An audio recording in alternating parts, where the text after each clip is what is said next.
Uh, my name's Peter Mitchell, and I adapted these Callan stories from a collection of short tales that my father wrote that were originally printed in the Sunday Express. Great, thank you very much. So tell me why these, so this is the second series we've done of Callan, and the first had a similar background. They were short stories that your father originally wrote for Sunday Express. So when you came to thinking up which stories to do for this second box set, what was the thinking behind the choice? Well, when I chose the stories, there were two elements to the thinking, really. The first one was rather technical, which was which of these short stories, which were, believe me, very short, often less than 1,500 words, is which stories could be developed to make hour-long dramas, because not all of them were suitable. So that's a very basic reason. The second reason, and I get this whenever I look at my dad's work, was to find something in there that I could latch on to that was part of him. Because this whole project, from box set 1 to box set 2, I've found incredibly rewarding because it's made me feel very, very close to my dad. And each one of these stories has a specific reference that triggers a very particular memory of my dad, which is personal to me. So actually, very, very selfish selection in that regard. But I also think they're 4 good tales. Absolutely, they are, and some cracking characters in all of them. It was an absolute joy to record, and well, we look forward to letting you hear the results in due course. But so if I just go quickly through each story. So the first one was File on a Difficult Dawn, which took us to Oxford, and kind of a sort of Cambridge Spies-esque sort of story. Was that kind of le Carré espionage, kind of the influence there? The connection with File on a Difficult Dawn was Oxford itself.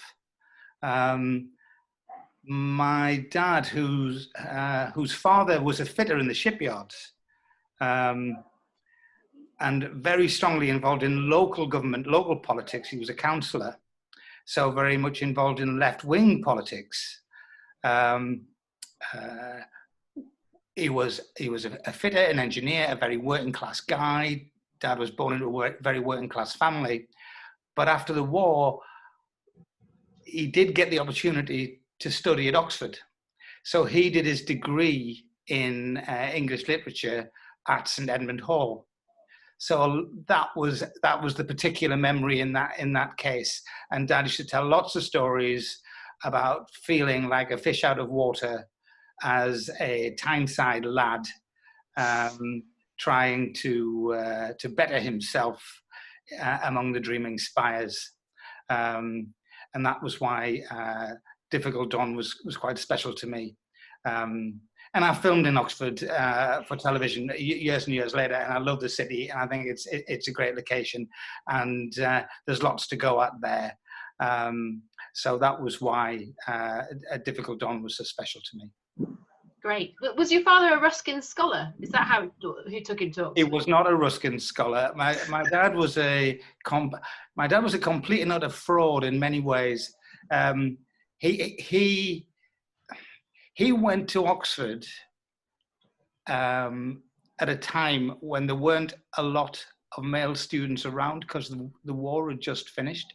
He was a good student. He actually failed his 11 plus, but he passed his 13 plus to get to grammar school. And he managed to sit in S level, a scholarship level paper, which he passed. He spent 3 years at Oxford. Sorry, do you want me to start again? My phone went. Don't worry. No, you can just pick up where you were left off. You can I'll make sure you can get the scissors in.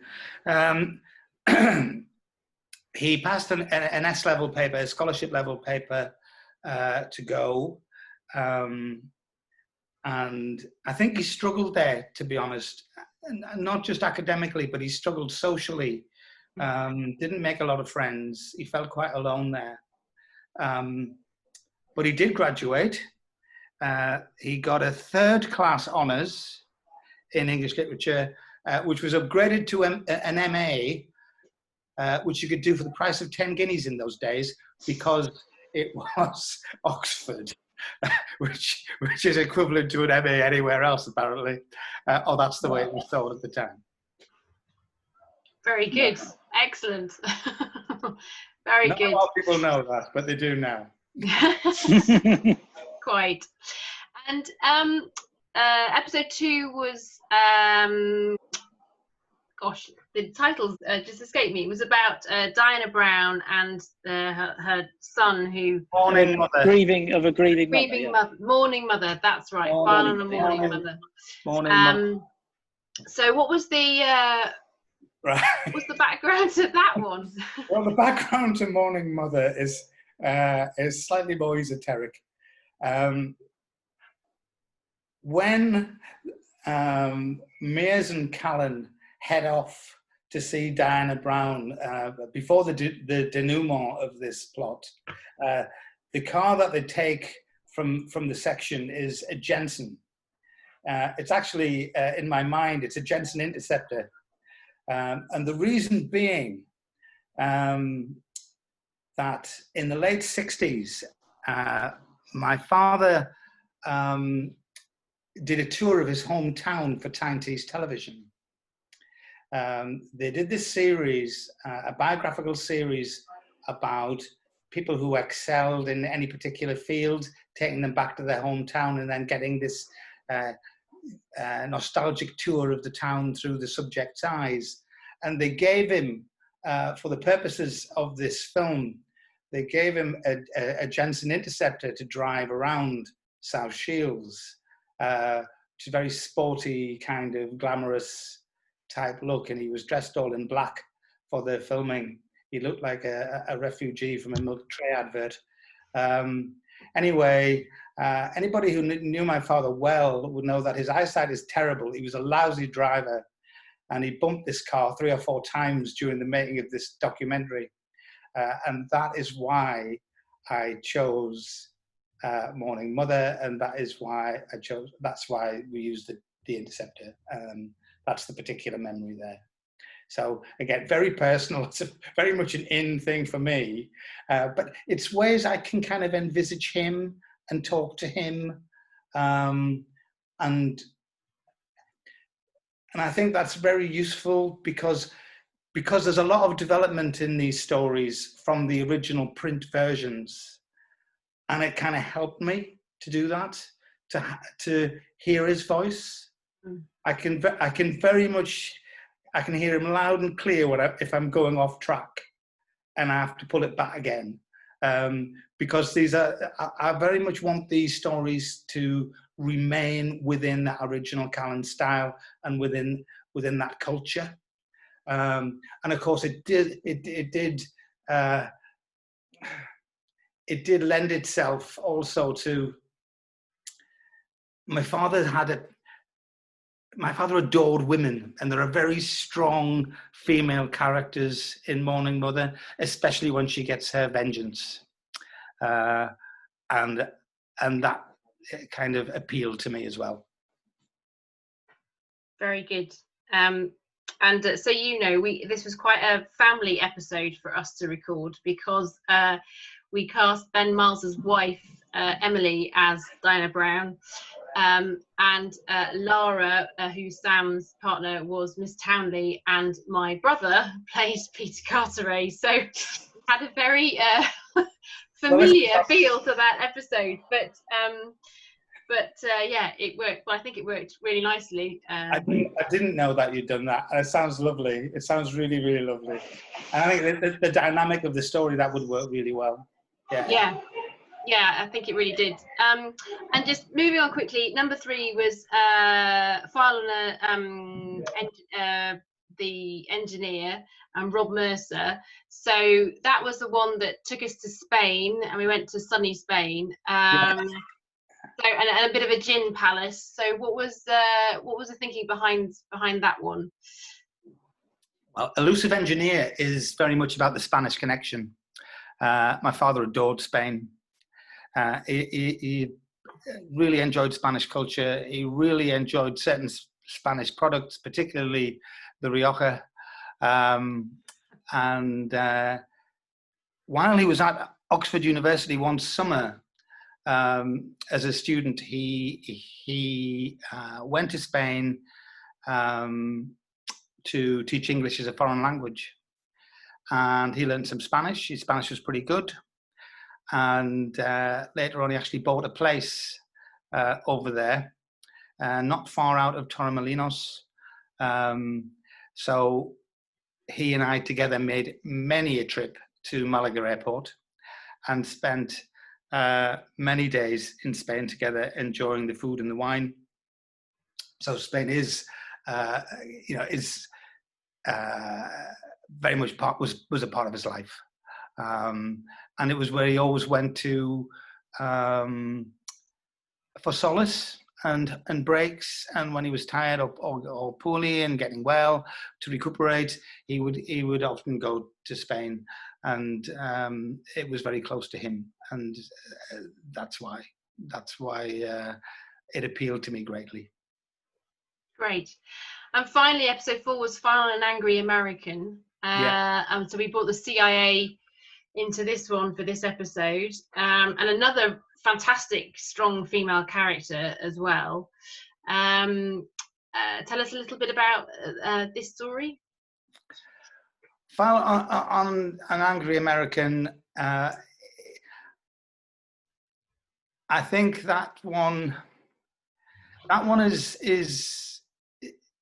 is good for me because again, the connection is Americans, and my father's connection with the American media industry. He also spent a while when he was at the peak of his career as a writer, when he was in his pomp. He spent 9 months working out of Hollywood, employed by a studio, which I won't name. It still exists, at an enormous cost. Put up in a very expensive hotel. He went to countless meetings, wrote countless scripts. Nothing ever got made, which didn't seem to matter as far as they were concerned. But the way the American CIA are portrayed in the piece is very much the way my father talked about American media executives that he worked with quite closely during that period in the 70s. So that was that, and also the fact that they got completely done over in the end, which I think he would have found very appealing.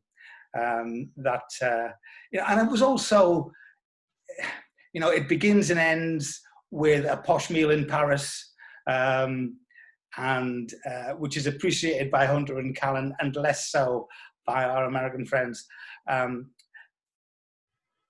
And good food and good wine was something that my father enjoyed all his life. He did like the finer things in life, there's nobody I've met since who knows his way around a menu or a wine list quite like my dad. So all of those little details about the food and the drink and all of that pop up from time to time in the script. That's all things I've picked up only because I am James Mitchell's son. Very nice. Very nice. And so I want to bring Sam in at this point. And so we discovered that, Peter, your father wrote with Sam's father on the Avengers. And so, I mean, obviously, neither of you will probably remember that that time. But I wanted to kind of ask you both about, well, Peter, you talked about the influences of your father as a writer. And Sam, what about you? You're a writer as well as a director. And do you find that your father influences your writing? Yeah, well, you can't not do. I think that, listening to that was really, really interesting, because there's lots of parallels to my growing up. I mean, bizarrely, we had a place in Spain, and Spain was a huge place for my dad as well. We had a place in a lovely little place called Javier, which was my dad would go there quite a lot. We had it for about 20 years or something, and we sold it towards the end of his life. But yes, he would have also appreciated the wine and the menu as well. But yeah, I suppose from a writing perspective, I mean, when I started to think about doing anything, I was like, well, there's no way I could be a writer, because he was just so unbelievably prolific, and just, I was so intimidated by it. I was like, I've got to find my own way of doing something. And I trained as an actor and found some, I had a bit of talent for that and my own success in that. And I only came back to sort of writing and directing because I was at the RSC. I was working there as an actor, and they have, I don't know if they still do, but they have camera equipment there, and they allow you, while you're in Stratford, to pitch a little short film, and then you go and make the films. And at the end of the season, they screen them in the local cinema in Stratford-upon-Avon. And I was just absolutely amazed that you could pick up a camera and make a film. For me, I was like, films are hugely expensive, and I just had no concept you could kind of do that. This was in the early noughties. But your film starred people like Toby Stephens or Judi Dench or whoever was there, because they're not doing anything. They're stuck. And so you're watching these incredible actors, having a great deal of fun on these little films. But it sort of inspired me to write something and wanted to direct. I didn't really realize it was going to be directing or writing. I always thought it was going to be an acting thing. But as it went on, I realized that no one would do the things unless I did everything. So I had to write it, I had to direct it, I had to be in it, and my brother is an editor, so at least we work together, and we direct film together. But it's interesting, yes, like I come across, there's so many things that he's written that are unproduced that I'm looking at, and some of them are, over the years, that are dated, and then some that aren't at all, and it's and you can really hear him in it. And after he passed away, when we did, I did what was it, Holmes and the Ripper, and I played Holmes on stage, and that was really interesting because he'd only passed away sort of in the January, and we were doing that in about May, and it was interesting hearing him. I could kind of vicariously hear him every night through me and through the other characters, and it was sort of, rather than being upsetting, it was quite comforting. But I remember he said to me once, I can look at your scripts and I will look at them and I will be coming with 50 years of baggage of what I think you should do. And he goes, but you might not need that. You might need to break all the rules that my generation have set up in order to do something different. So you can listen to me, but you need to also ignore me as well. So I have to sort of pull back and forth between that. And sometimes, as Peter was saying, I try to want to do something that is very him, and I can hear him going, no, what are you doing? I would never do that. But sometimes I need to go, I'm going that far because I need to push it in a different way. And I've worked with lots of his bits and scripts and things before. And we're developing, in fact, one of his plays we're developing into a film at the moment. And I'm having to write characters that he's written so well and give them more pieces or more bits of dialogue. So it's very, very interesting to do that with characters that he's created. But it'd be very interesting to write something of maybe, Steed and Peel or something like that, that are so established. But when I hear them on TV, I just hear him. I can hear all his little, quips and quotes and things that come through all of them. It's interesting, as Peter was saying, how personal some of these bizarre and weird and wonderful things that feel so surreal or bizarre, how personal they can actually be to you because they've come from something that's inspired him in his daily life. Yeah, absolutely. Peter, did your father ever speak about, because he wrote on lots of teleseries. He also wrote on Adam Adamant, I think, which Big Finish have adapted as well. The TV series. Did your dad ever talk about the Avengers and that time, or his time in sort of 60s telly? Yeah, he did. He wrote for the Avengers.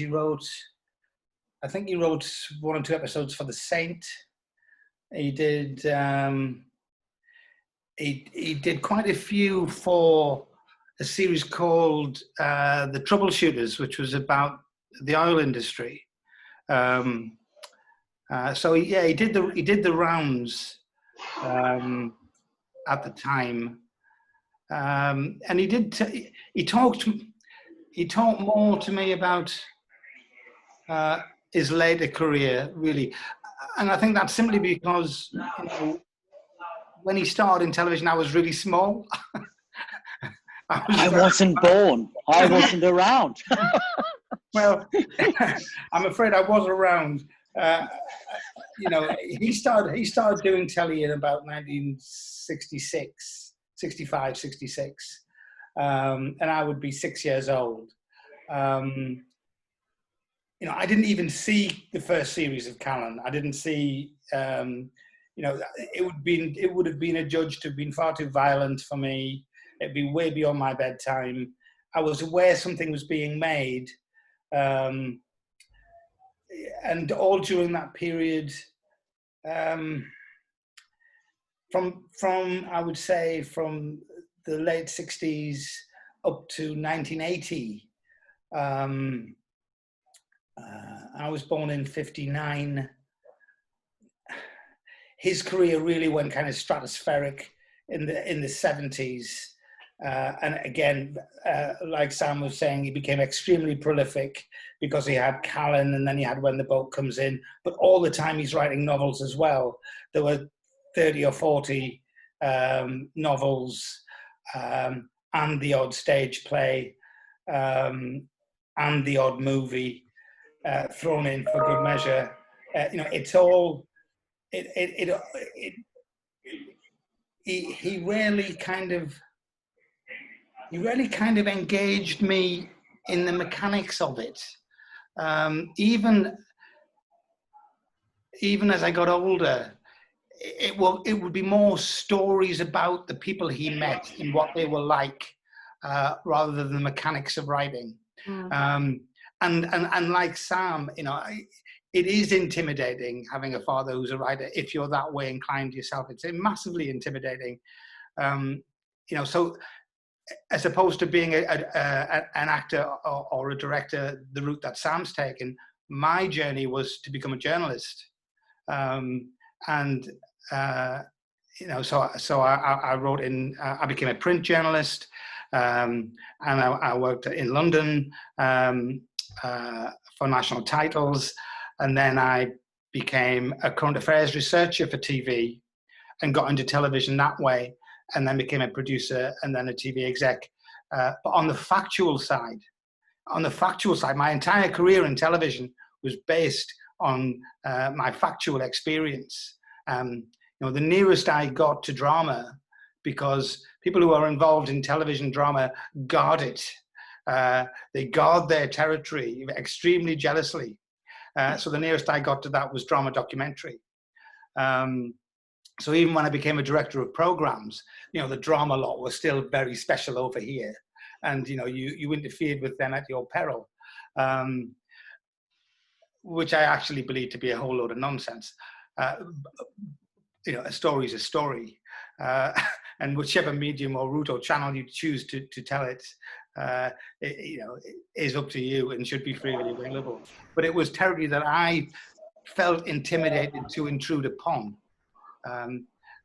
because of my dad. I think that would be true.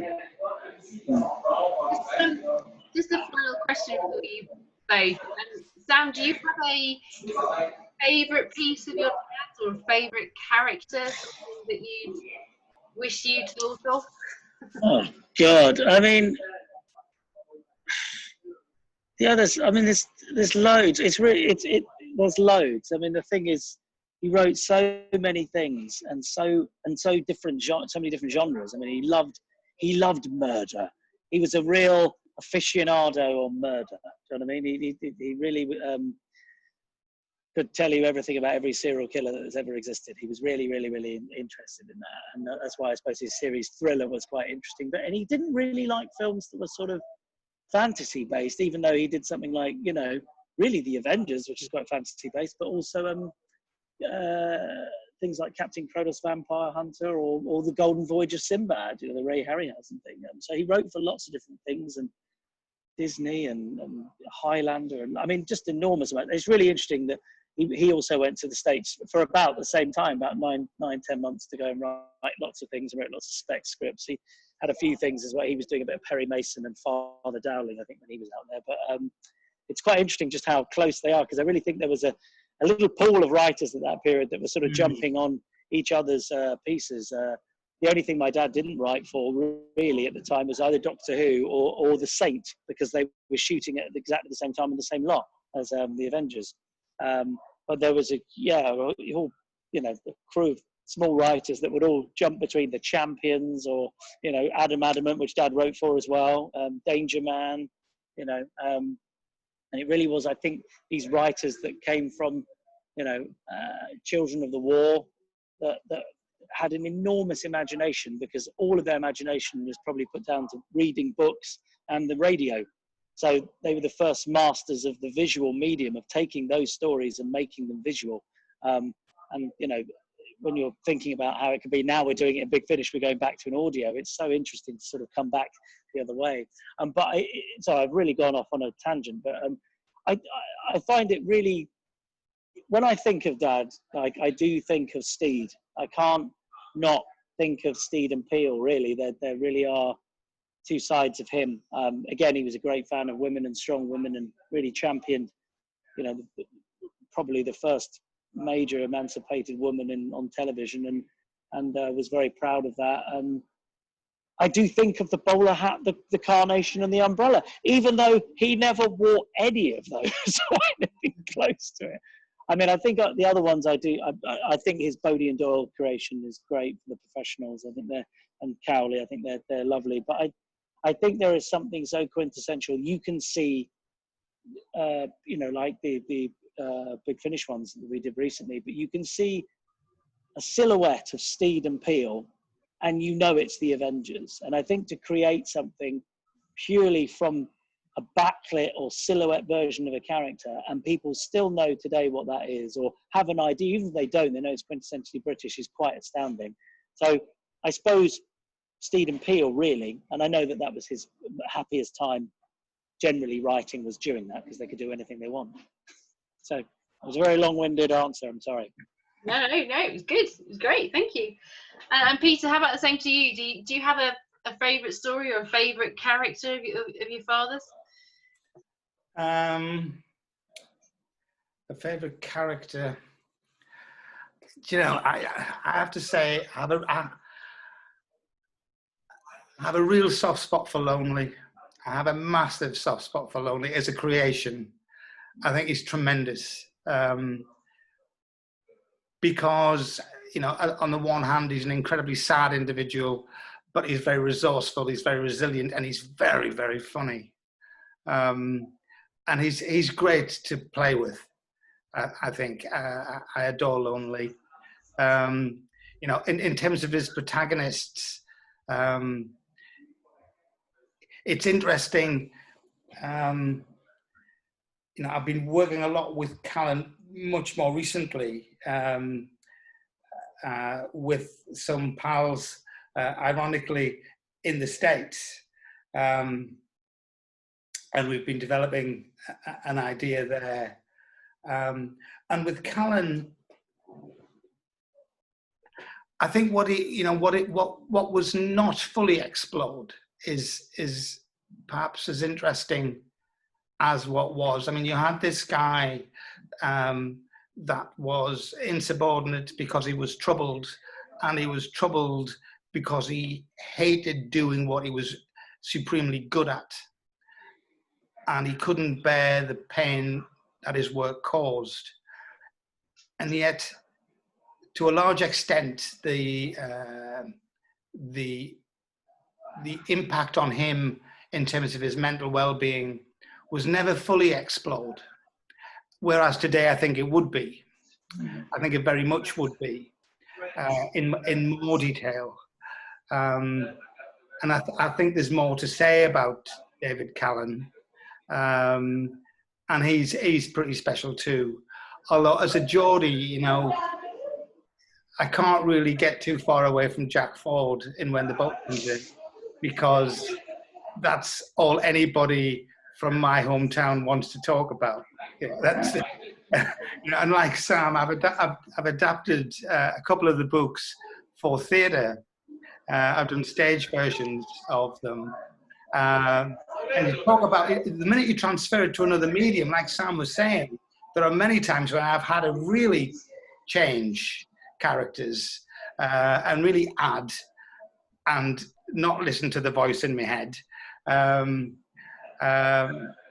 So, you know, on a local level, you know, Jack reigns supreme, but I do have a soft spot for Lonely and Callan.